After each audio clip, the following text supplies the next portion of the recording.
Okay.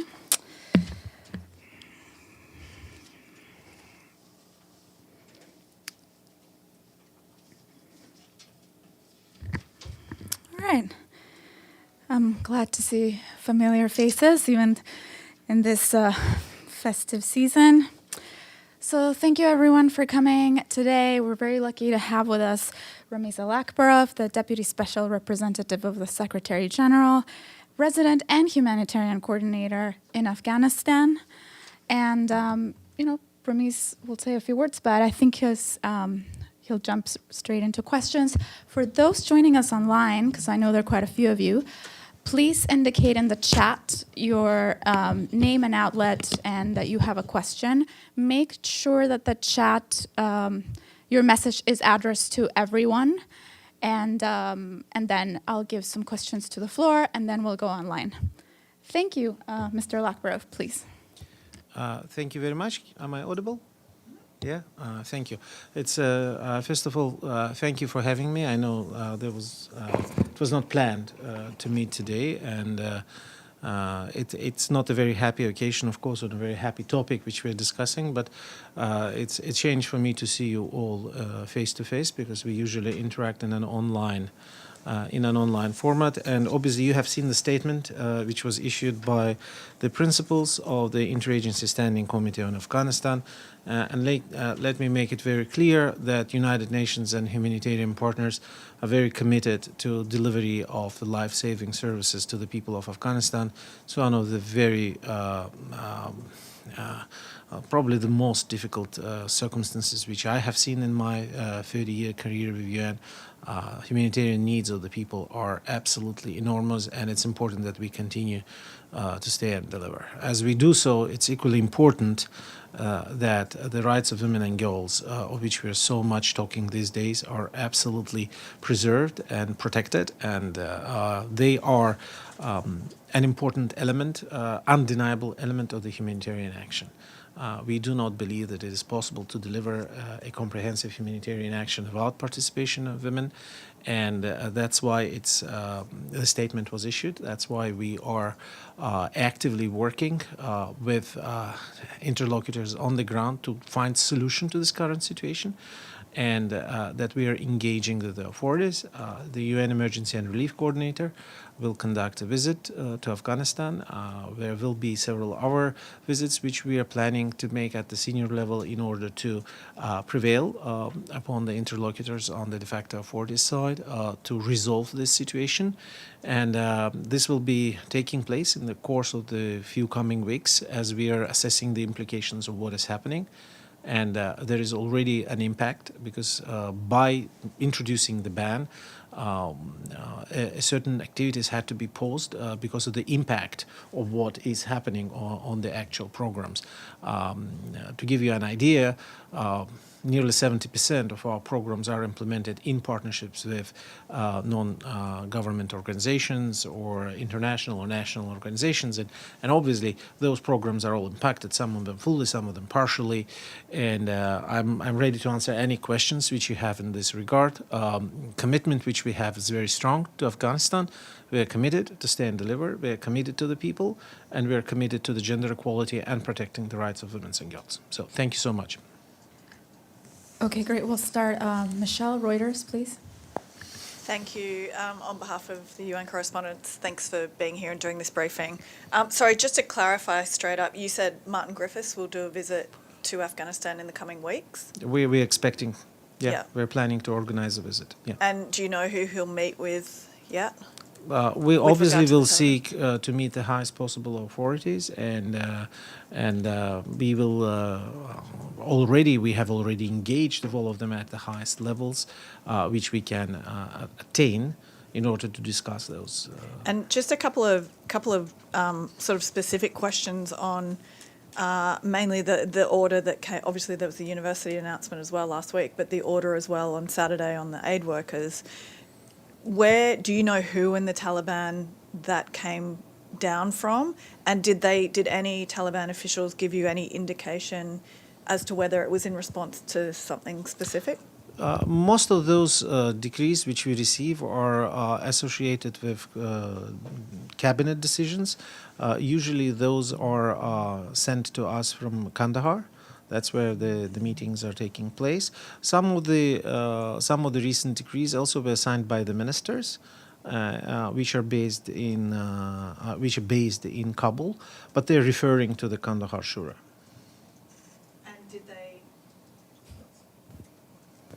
Did they say whether it was in response to anything that had happened sort of globally or internationally anywhere? Not necessarily. Not necessarily. The only references which I have seen in those communications which we have received refer to the observance of hijab. Okay. And Michelle, oh, sorry. I'll come back to you. Okay. Ibtisam? Thank you. My name is Ibtisam Azim from Al Arabi Al Jadid newspaper. I have two questions. You said in your opening remarks that you are working on finding a solution for the current situation. So could you elaborate on that? To whom you are talking, what you are doing also? Is this also connected to your visit to New York? And my second question is, if you could walk us through how women, or how is this decision, not only the latest one, but also related decisions, impact the daily life of Afghani women, and do you see different implications in different areas? Thank you. Sure. First of all, just can you repeat the first question, because I didn't get to go. The first question is, you said that you are working on finding solution to Yes. the current situation. So. Yes, sure. So what is happening is that we have put a series of requests to meet with the de facto officials. Specifically, for instance, we had meetings with the de facto Minister of Health, Minister of Refugees and Repatriation. Every day our teams are meeting with individual ministries to discuss how the programs in each individual sector, I personally met with the Minister of Economy as well, how the programs in that sector are impacted by the ban, and what are the particular concerns which they have and how we can resolve them. For instance, my team had a rather constructive meeting with the Minister of Health, and obviously delivery of health services to women and girls will not be possible without health medical personnel. So we already had an agreement with the minister that in that sector there should not be a barrier, and that the service providers may return to work. Now let's see how this is going to play out and in which format it will take place. The discussions with the other line ministries have not yielded the same results yet, but they're ongoing. The most important element also is to explain what these consequences mean. And you asked for the specific examples. I will give you a very specific example. So when, for instance, a team is going to do an assessment for the needs in a village, it needs to include both men and women, because there are men and women in the society. And as we approach a conservative society, religious society, you obviously need women to speak to the women to understand what are their particular needs, be it related to nutrition, be it related to health services, water and sanitation or hygiene. So then women are not able to participate in such an assessment. You cannot then conclude a comprehensive program, and then your ability to launch a new program is significantly handicapped.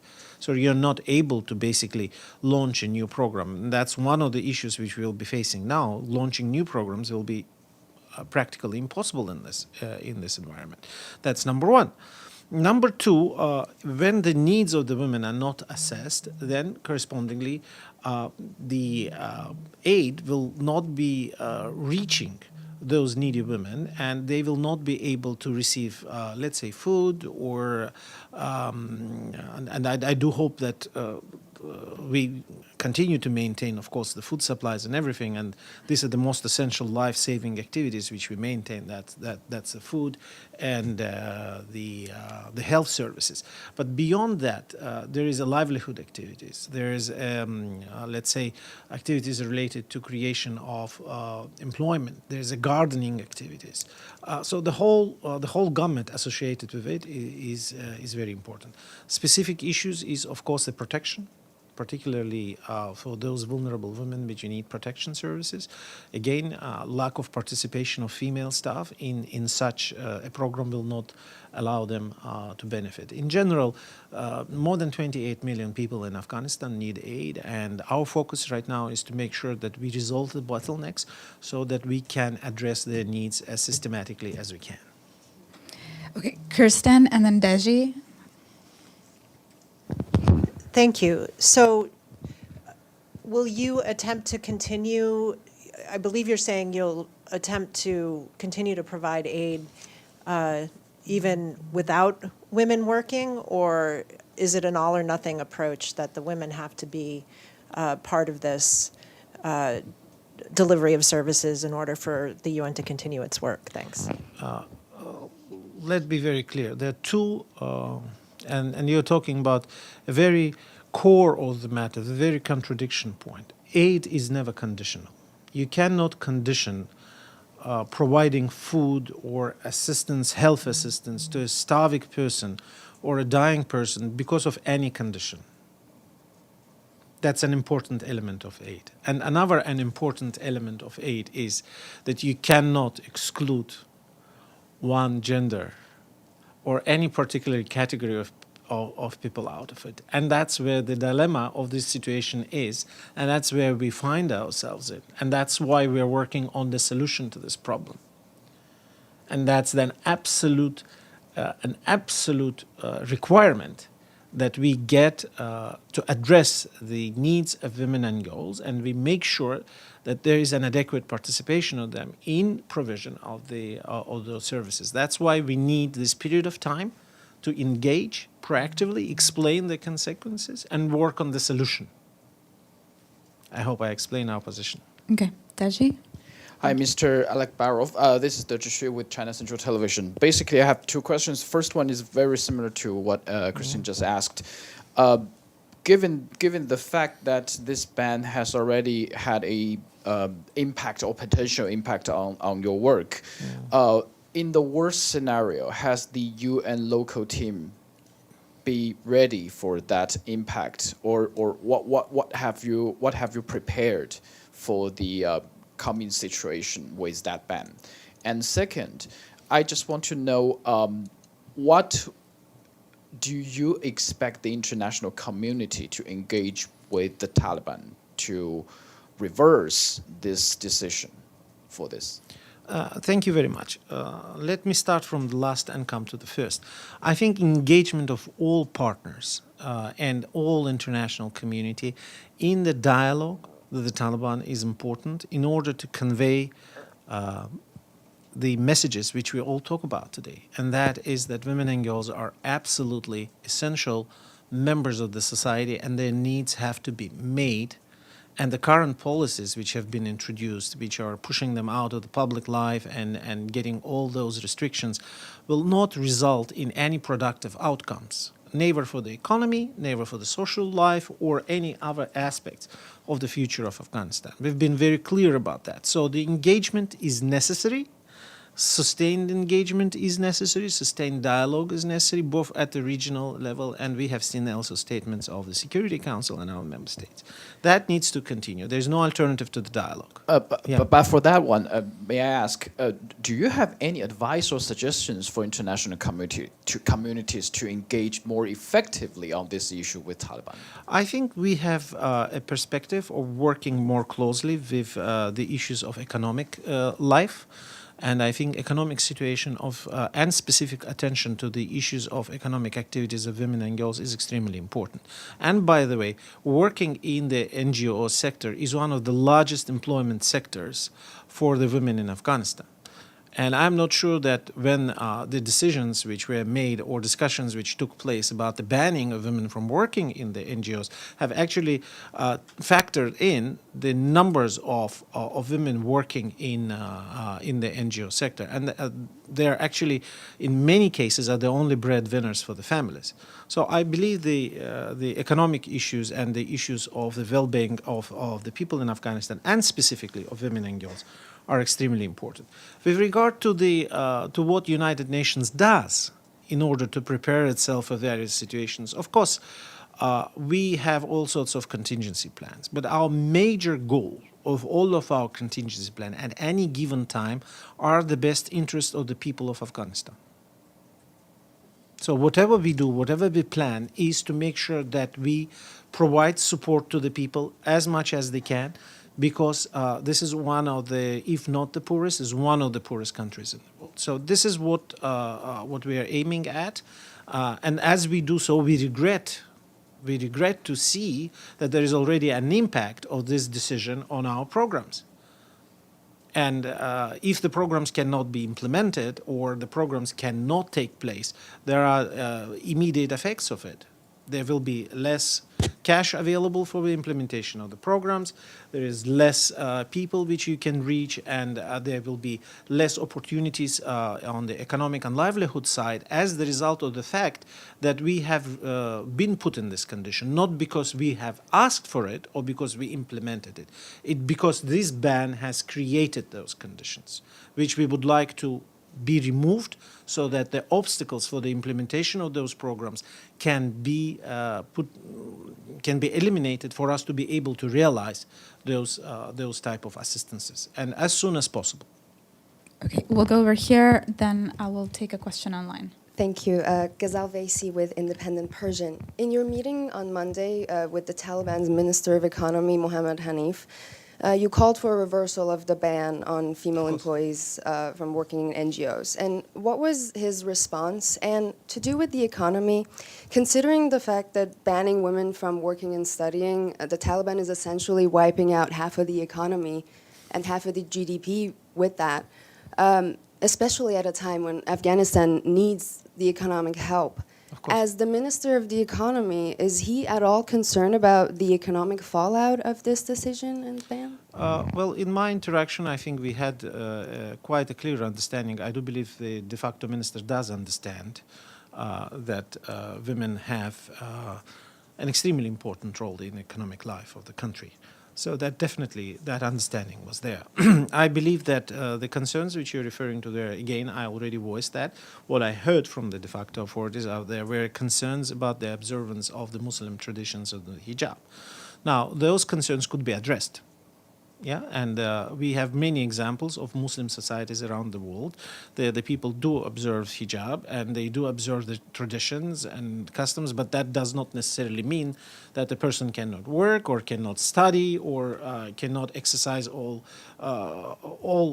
aspects of life. So this is a very consecutive number of announcements which we have seen from the de facto authorities, from banning the parks and public appearances first, and then there is the ban on the schools which came before this, and so forth. So this is a complexity of the whole issues related exactly to the gender equality and participation of women in the society in this country, and the ideology which obviously underpins the actions of the de facto authorities of Afghanistan. Now, I would say I have left the meeting with an impression that there is a dialogue, and that we will be dialoguing about that. But I also left the meeting with a clear message that for us to be able to deliver and to engage in the same forward, we need to address those barriers. And that's in the coming weeks, we will be working on addressing those barriers and keeping you closely informed of the progress which we will be making. Thank you. I'm going to take one question online. We're coming back to you, Michelle. Haven't forgotten you. So Saeed Shah from the Wall Street Journal, if you're there, please open up your mic. Hello, hope you can hear me. Yes, we can. Hi, Ramiz. I just wanted to get a little more understanding from you about how the UN is in a slightly different position from some of the aid groups that have already announced that they've had to cease activities. What is the UN thinking in terms of time frame in order to get this ban reversed? And then if the UN does have to cease its humanitarian activities, what would that mean for the people of Afghanistan? Thank you very much, Sid, and and sorry I couldn't get back to you on your inquiry earlier. I was traveling to get to New York, and that was the delay. But we spoke a couple of days before, and to come back to this series of questions, for us, an absolute importance is that we should never talk about stopping any humanitarian assistance to the people of Afghanistan. That's a last resort, which we will never enforce. But if we are put in that condition, and only then that will happen. Let's be very, very clear. The people of Afghanistan, those who are on the taking side, have nothing to do with this situation. And we need to focus on finding the solutions. Now, finding the solutions, of course, UN has a convening power.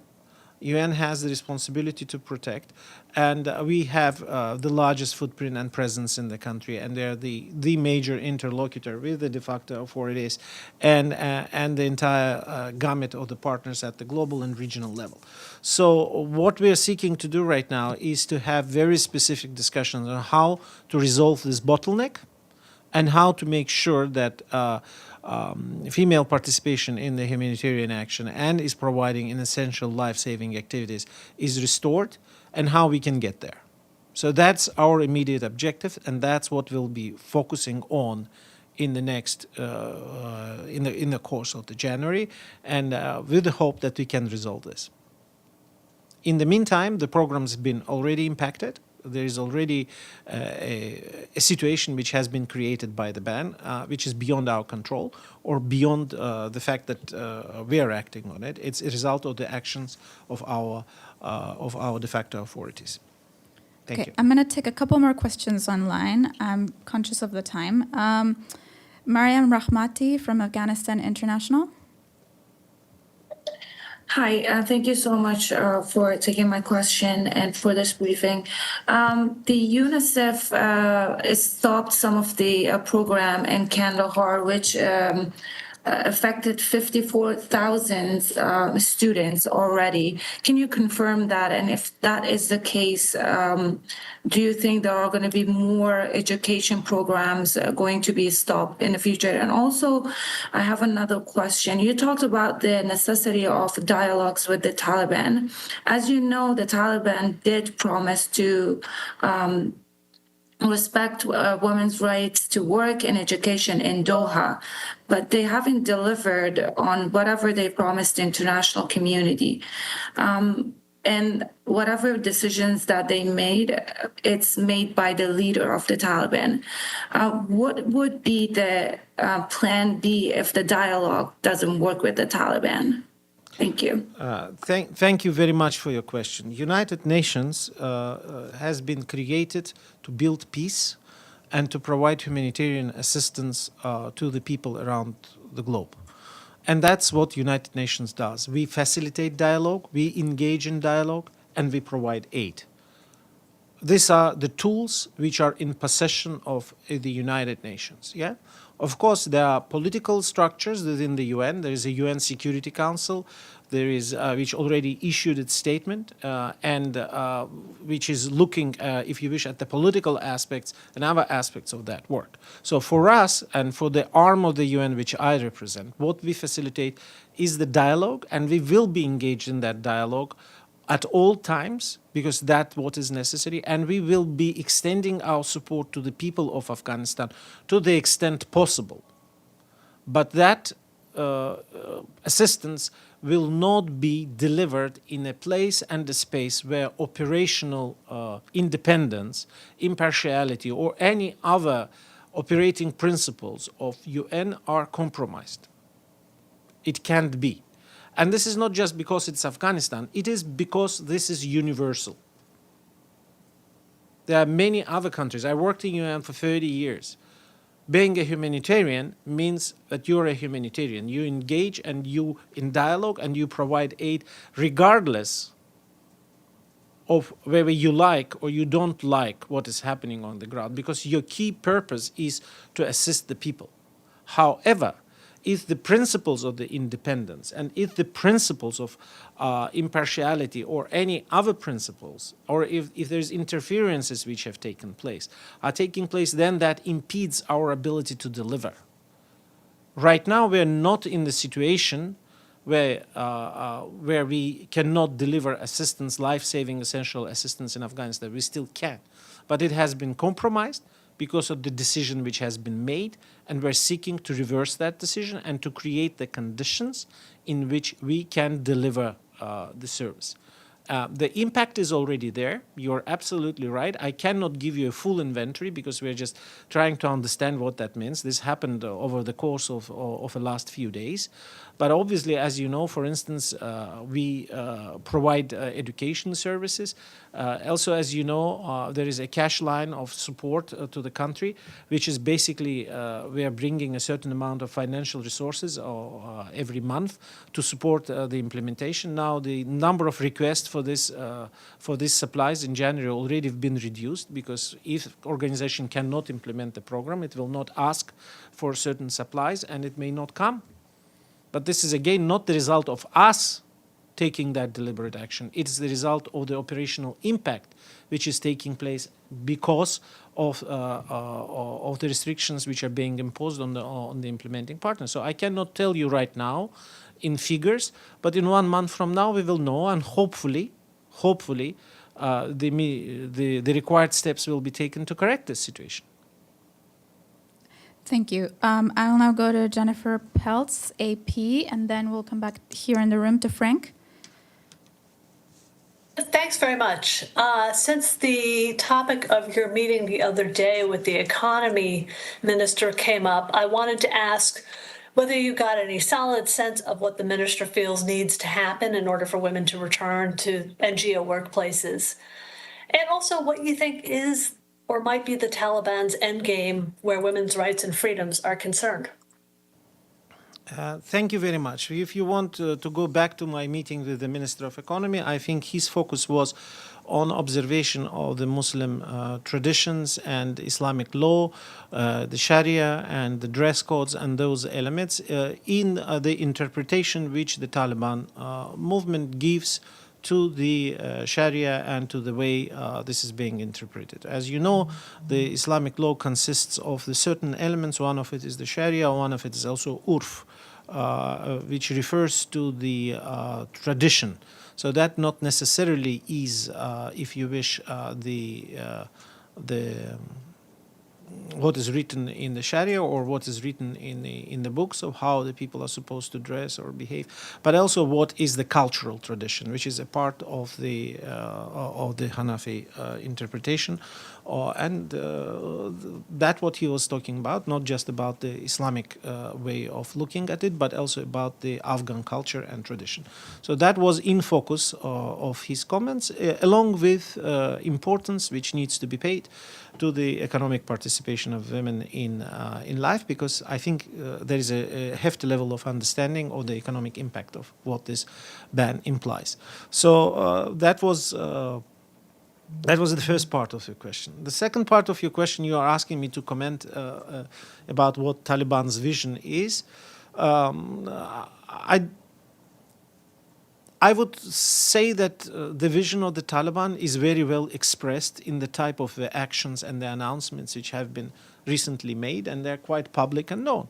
So I'm not going to make any further comments on it, because I think you've seen what's been announced: ban on school, ban on university, don't come to work, and things like that. But also there are different interpretations within the movement, if you wish. Being in Afghanistan, living in Afghanistan, I have seen people who are a more forward-leaning, if you wish, and who have a more backward interpretations of it. As overall, the bottom line of these discussions so far has been that they all come to a kind of a more conservative position. That has been so far my personal observation of the interactions which have taken place until now. I do hope that tendency will revert, and we will continue with our advocacy effort. Important that the countries of the region, that in the Islamic world also continues to talk. We have seen, for instance, the statement from the leadership of Al-Azhar University and many other Muslim clerics and known personalities from around the globe who have spoken about this matter. I don't think I have any further comment to add to this. Great. Frank, and then Michelle again. Thank you for having this meeting. Frank Uciardo from CR2 World. I wanted to ask you about the foreign assets Yes. that have been frozen, roughly $7 billion by the U.S. and several more by United Arab Emirates. Do you believe that, considering what is going on right now with the Taliban and their treatment of women and women's rights, do you believe they should unfreeze these assets? Thank you very much. Issue of the assets is not something we necessarily deal with. If you want my comments on it, last year Secretary General been very clear about this, that the combination of frozen temperatures and frozen assets doesn't make anything good for the economy. Now, the economic aspects of the frozen assets has nothing to do with the actual daily economic life of a person. This is not money which goes for aid, if you wish. This is money which is being used for macroeconomic stability, to maintain the exchange rate, to use the stability of economy, and so forth. Now, the direct question which you're asking again from me is whether, because of the violation of the human rights or other things, someone has to return to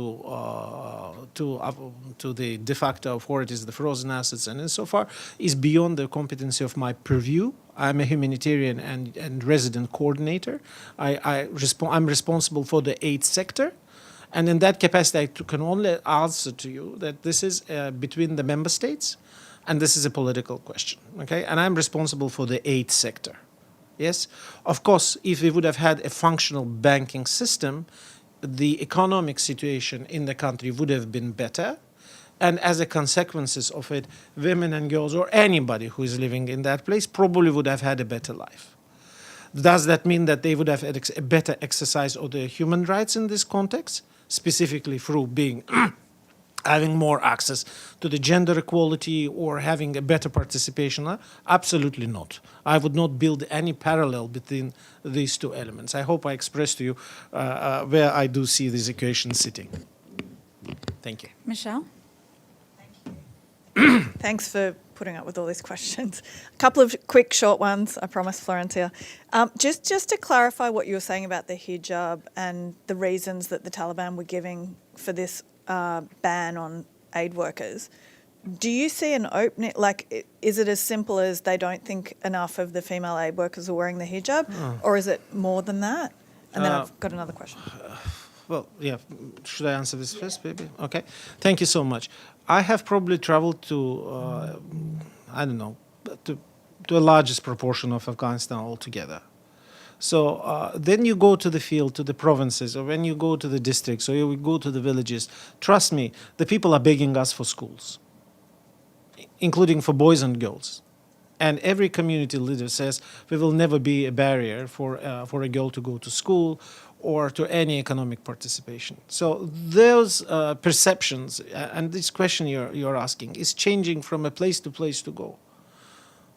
There is a number of provinces in Afghanistan where the schools are still open, right? So what I'm trying to say here is this is a very different situation from one province to another province, even from a district to a district. Also, I've mentioned the cultural tradition. Afghanistan is a very diverse country.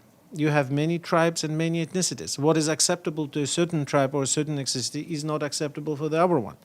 So you're traveling to the area where the people are of a certain ethnicity or a certain tribe, and they have a different attitude about it. And in the Hanafi school of jurisprudence, it's recognized, because it is the urf, it's a cultural tradition of that ethnicity, or that tribe, or that place. So that's how it goes, yeah? So I'm not sure if I'm answering in sufficient level of granularity your question. I guess to simplify it even more, is it, like, do you see an opening for getting them to reverse this decision? Or is it entrenched in they just don't think women should be working outside the home? I think if you're talking about the central ideology, they have been quite rigid. If you're talking about the actual availability and what is happening in various places, it's very different.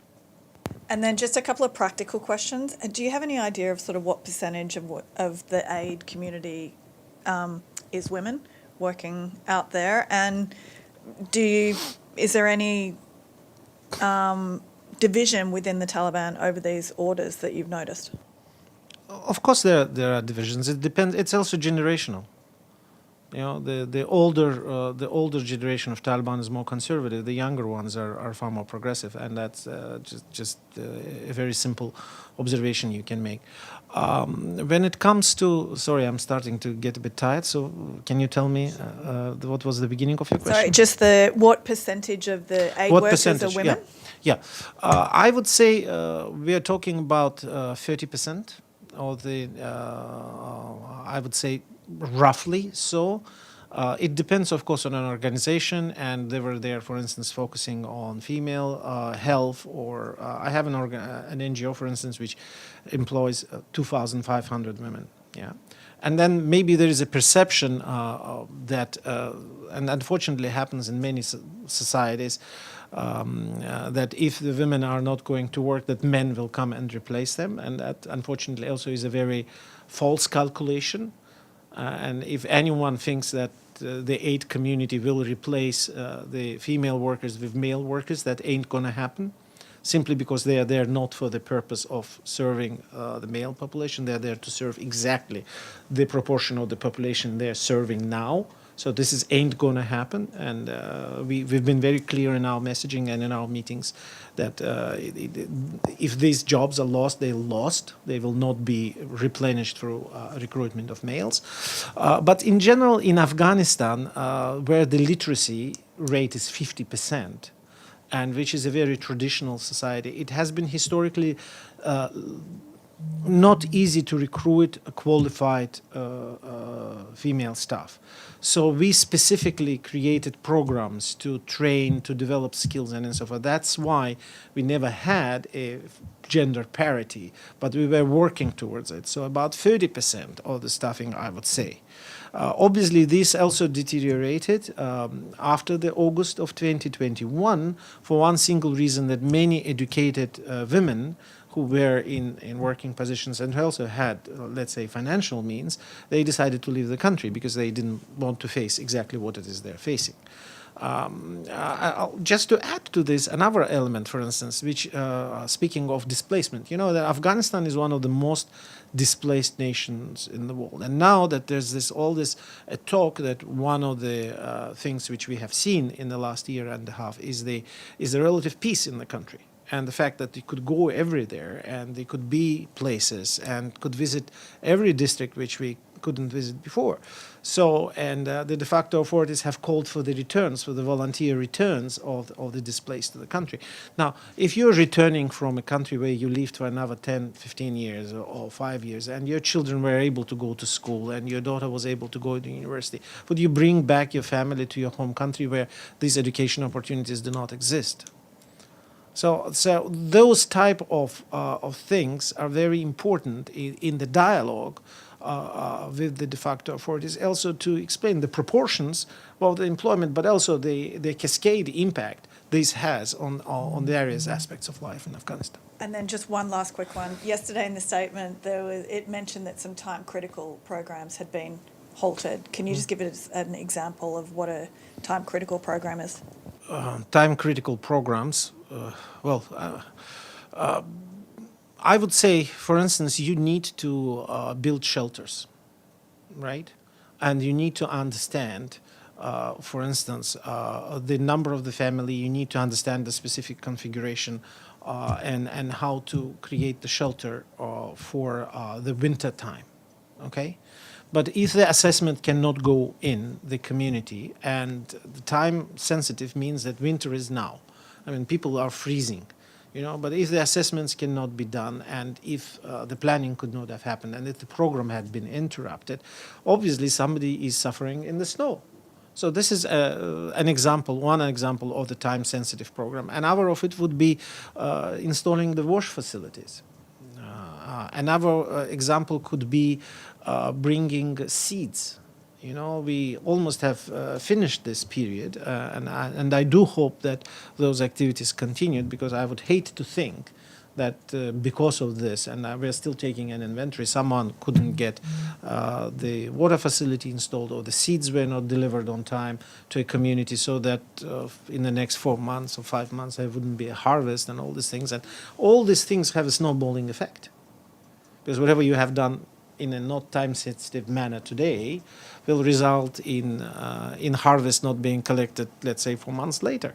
So quite regrettable, and that's why we're working on resolution to these matters. Okay, last question I'm going to take online, and then we'll wrap it up because we are very grateful that you've provided us all this time. Iftikhar Ali, please. Thank you. Iftikhar Ali from Associated Press of Pakistan. My question has already been asked by Kristen and my colleague Edward, but Mr. Ramiz, you know Taliban very well. Is there any chance of them replacing or reversing the order of ban on women under pressure? Thank you very much. I believe, from my interaction with the Taliban, the best way of coming a solution is not a pressure, is a dialogue.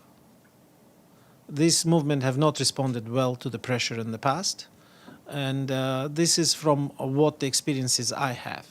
I also must say that in several instances when we had negotiations, we were able to make progress. So what I will be focusing on, and what my team will be focusing on, is on dialogue and on getting this issue resolved.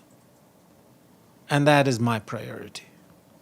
Thank you. And what is happening as the result of the actions taken without consideration of all the facts which I have outlined here is unfortunately nothing of our doing, but the results of the issuance of the ban, and as the results of all of these restrictions which are being imposed, and as a result of it taking place. We are working under one thing only, and that is resolution of the bottleneck and getting negotiations going so the women can go back to work and girls can go back to school, based on an understanding that this is an absolutely essential right of all the people, and basing on the understanding that they, without it, neither economic life or the future of Afghanistan can be assured. And that's what we're pushing for. Thank you very much, Mr. Alakbarov, and thank you so much for being so generous with your time. As you could tell, there are a lot of questions and a lot of interest, and thank you for all the work you're doing. Thank you very much. And if I can just add one thing at the end of this conversation, be rest assured that United Nations, the humanitarian community, and all the partners in Afghanistan will always support gender equality, women's rights, and women's participation in all aspects of life, and specifically in the humanitarian action, and we will be working on finding solutions to this situation. Thank you for your attention and for having me today. Thank you so very much.